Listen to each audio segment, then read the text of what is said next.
Assalamualaikum warahmatullahi wabarakatuh. Bismillahirrahmanirrahim. Sholatan wassalamun ala rasulillah. La hawla wa la quwwata illa billah. Sahabat gantang dimana saja berada, hari ini episodenya kita akan membahas tentang konsep hidup.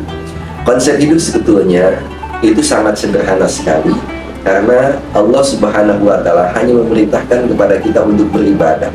Sebagaimana Allah firmankan dalam Quran surat Az-Zariyat ayat 56, A'udzubillahi minasyaitonirrajim, wa ma khalaqtul jinna wal insa illa liya'budun. Dan tidaklah aku menciptakan jin dan manusia melainkan hanya untuk beribadah kepada Allah Subhanahu wa Ta'ala. Jadi tugas kita hidup adalah untuk beribadah. Sehingga bagaimana caranya orientasi kehidupan kita, aktivitas kehidupan kita, dan segala aktivitas kita ini punya nilai ibadah di hadapan Allah Subhanahu wa Ta'ala. Persoalan rizki yang sementara ini sering kita khawatirkan itu sudah dijamin oleh Allah Subhanahu wa Ta'ala. Apa jaminannya? Sebagaimana ungkapan Allah Subhanahu wa Ta'ala dalam firman-Nya Quran surat Hud ayat 6, Allah menyatakan, A'udzubillahi minasyaitonirrajim, Bismillahirrahmanirrahim, wa ma min dabbatin fil ardi illa 'ala Allahi rizquha. Dan tidak ada binatang melata pun di muka bumi ini kecuali rizkinya telah dijamin oleh Allah Subhanahu wa Ta'ala. Jadi apalagi yang ingin kita khawatirkan terhadap persoalan rizki, karena itu sudah jaminannya dari Allah Subhanahu wa Ta'ala.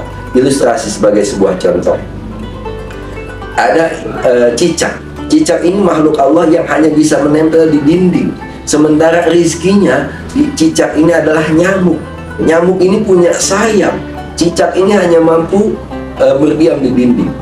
Tapi karena ini ada jaminan dari Allah, maka meskipun nyamuk itu bisa terbang, cicak itu hanya menempel di dinding, tetap cicak itu akan dapat rezeki.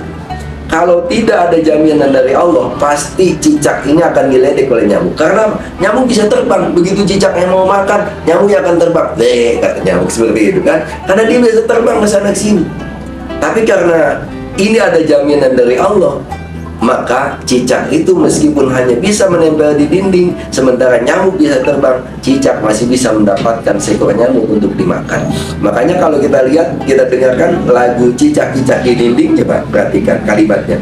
Cicak-cicak di dinding, diam-diam berayap, datang seekor nyamuk. Jadi rizkinya ini yang datang gitu, bukan cicaknya ini mendatangi.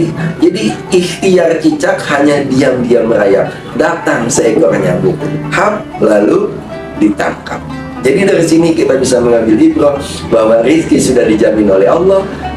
Sementara tugas kita hanyalah bagaimana kita beribadah sebaik-baiknya kepada Allah Subhanahu wa Ta'ala. Demikian sahabat gantang, terima kasih. Mudah-mudahan memberikan manfaat dan motivasi kita untuk senantiasa beribadah kepada Allah Subhanahu wa Ta'ala. Assalamualaikum warahmatullahi wabarakatuh.